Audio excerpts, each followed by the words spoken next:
like that. Well, we had a eventful week, man. What's going on, Mr. David? Running around. What's up? How you? Hey, you went to the party. Yeah. Oh my God. I did. You went to the party. I definitely did. Threw a party, yeah. Threw a I party. definitely did. Yeah. David came over. I definitely did. Crazy. No, listen. Nah, I ain't gonna front, real man. I'm glad the brother got his freedom. Right. Shouts to 100%. Max. Right. You know what I'm saying? Fan of his music. He on Survival. He actually on my first. Things took a wild turn the moment this new episode dropped, and the whole city instantly locked in like something major was about to unfold.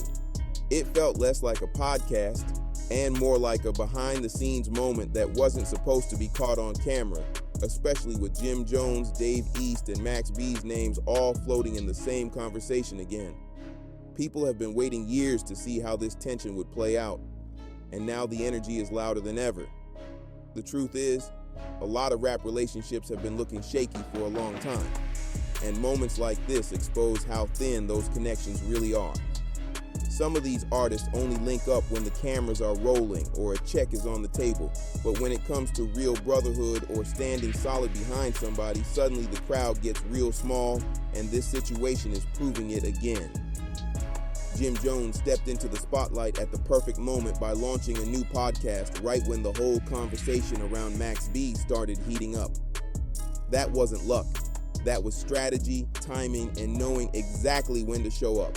He slid right into the spotlight without breaking a sweat, and that move pushed him straight into the center of the conversation, whether he liked it or not. What makes it even crazier is that Jim still hasn't said a single direct word about Max B since Max came home. Not one comment, not one quick line, nothing at all. But the twist is this. His co-host Mino and Dave East are people connected to Max, and they know how to flip that history into must-see content without even calling it messy. The second the camera started rolling, Mino went straight for the heavy part of the story, hitting Dave East with the question everybody online had been dying to hear answered. Dave showing up to Max B's dinner celebration right after Max came home. The whole mood in the room shifted.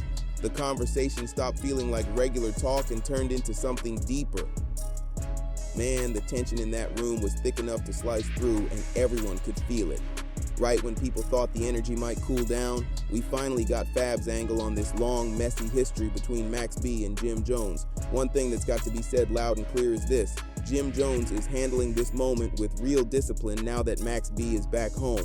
He's not spiraling, not throwing shady captions online, not sliding in little side jabs on his podcast, none of that. And Jim isn't blocking his people from showing love to Max either, which is way different from how things used to look back in the day. Right now, Jim is staying focused, keeping his feelings close, and moving like somebody who learned from the past. And that's real grown energy. That's exactly why I honestly think that a year or two from now, we might actually see Jim Jones and Max B sitting across from each other on a podcast, breaking everything down like adults. But yeah, I'm glad I got to go, poly with him. So it was a lot of talk on the internet about. They told me I was kicked off of this. Yeah, they did. They said you was there. They said you was out. I didn't even. For doing that. Oh, this is crazy. That's what they told you. They kicked you off the show. They said I got kicked off this joint. I can't rap about it no more. It's crazy. People don't know. You see, both of us had different opinions, and I think it's dope that because I always feel like two things can be true at the same time. Right. Right. You felt one way, I felt another way. Right. You went to the party, but you had already had a conversation with Capo. Talk about that. The streets would stop for that moment. If you really listened to Mano during the discussion, he was pushing a clear message. He wants New York moving like a unit again. He wants the city standing strong instead of splitting into little camps, and he wasn't shy about saying it. Dave didn't back down or get defensive. He stood firm and explained exactly why he went, keeping his tone real steady. He just wanted to keep peace in the city and show respect where it was due. Then Fab stepped in with that calm, controlled tone he always carries, dropping his thoughts on the long-standing tension. He was clearly pushing for grown men to sit down and talk instead of letting old problems drag on for another decade. The panel kept looping back to one message. New York moves stronger when everybody is locked in together, not split apart. The energy felt historic. Things got even sharper when Mino broke down exactly why he wasn't afraid to speak on Max B at all. He made it clear he wasn't carrying old issues, especially when everybody involved is grown now, and Dave East opened up in a way folks don't usually see from him. He talked about how people online keep trying to drag him into picking a side he never asked for. He laid it out plain. He's cool with Jim. He respects Max. The whole panel locked in on one major point, and the message was loud. The city needs movement. Real movement, not more noise or distractions. They kept bringing up how much talent New York has and how many chances the city could be taking if grown men weren't stuck arguing about situations from over 10 years ago. Mino dropped a heavy point that shifted the whole room again. He said something that had everybody sitting up. Yeah, I feel like I never was around him, Max. Right. You know what I'm saying? Like, but we had our own relationship through who we know or whatever. And me being around Jim as long as I've been around Jim, and Jim being around my moms and my kids, and you know what I'm saying? Like, I gotta holler at Capo, like, yo, bro, how you feel about that? Because I got invited directly, like, you know what I'm saying? Like, so I'm a definitely have that convo with bro before I just pop up and he gotta hear about it. Like, that's just me. No, it's definitely no disrespect to, you know, Max or anybody, because me and him got a relationship too, but I just wanted to make it clear where I stood as a man. Those are my principles, not nobody else. People love reading headlines, but half of them don't know the real history behind these situations. He called it serious grown man business, and he wasn't exaggerating one bit. The way he broke it down reminded everyone that there's a real story behind this moment, something deeper than Instagram posts or fan theories. Dave stepped in and broke it down from a whole different angle, explaining how the younger generation sees everything in a completely new way. He said, most fans today aren't sitting around waiting for old problems to come back up. They want straight music, unity, and real momentum from the city. Fab slid in with another smooth but heavy point. He said, nobody wins when the city is split. Not the artists, not the fans, not the culture. The thought of Max B, Jim Jones, and the entire city finally moving on one accord. To the next one. Would you be okay with your friend doing business with your enemy? You asking me? Yeah. I can't go to the Max B party because you're my friend. Yeah. Why? Because you my friend. Yeah. Talk about it. That would flip the whole game upside down. It almost feels like both sides already crossed the hardest part, and now the only thing left is for them to finally sit down face to face and talk like grown men who lived through it and came out wiser. The energy in the city isn't stuck in the past anymore. The game shifted, and the hunger for unity is way louder than the urge to keep old stories alive. The discussion also exposed something deeper. Nobody in that room hates anybody. There's no active smoke, no fresh drama, no new problems. It's all history. The energy around this situation isn't the same as before.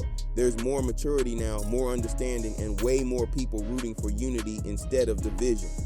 When grown men talk with honesty and respect instead of heat, that's when real healing actually starts happening. Nobody wants this storyline dragging through another decade, and the thought of Jim Jones and Max B in the same room again, that would shake the whole city instantly. It would be a piece of New York history. The way they spoke, the respect in their voices, the maturity in the conversation, all of it pointed in the same direction. The door isn't locked, the tension isn't the same, and the timing might finally be lining up for something major to go down. And that's why this isn't just an old story. If you listen closely to Mino during the discussion, he was pushing one clear, essential message. New York needs to move like a unit again. The city can't stand strong while splitting into little camps. It was more than talk, it was a demand. Dave East, standing firm, was the perfect proof of this shift. He didn't just want peace, he showed respect where it was due, knowing that New York moves stronger when everybody is locked in together, not split apart. The energy felt historic, but things got even sharper when Mino delivered a harsh reality check. He said it straight up. People love reading headlines, but half of them don't know the real history behind these situations. He called the beef serious grown man business, a story far deeper than quick Instagram posts or fan theories. This wasn't some minor dust-up. This was legacy, pain, and street history tied together. Dave East then broke down how the younger generation views all of this. They are not here for old problems. He said, most fans today aren't sitting around waiting for old problems to come back up. They want straight music, unity, and real momentum from the city. That one line showed exactly how much the culture has evolved since the early 2000s. Then Fabulous landed the knockout blow, dropping the ultimate gem. Nobody wins when the city is split. Not the artists, not the fans, not the culture. Think about that. The thought of Max B, Jim Jones, and the entire city finally moving on one accord, that would flip the whole game upside down. It would shift the energy from tension to unstoppable power. What the discussion exposed is critical. Nobody in that room hates anybody.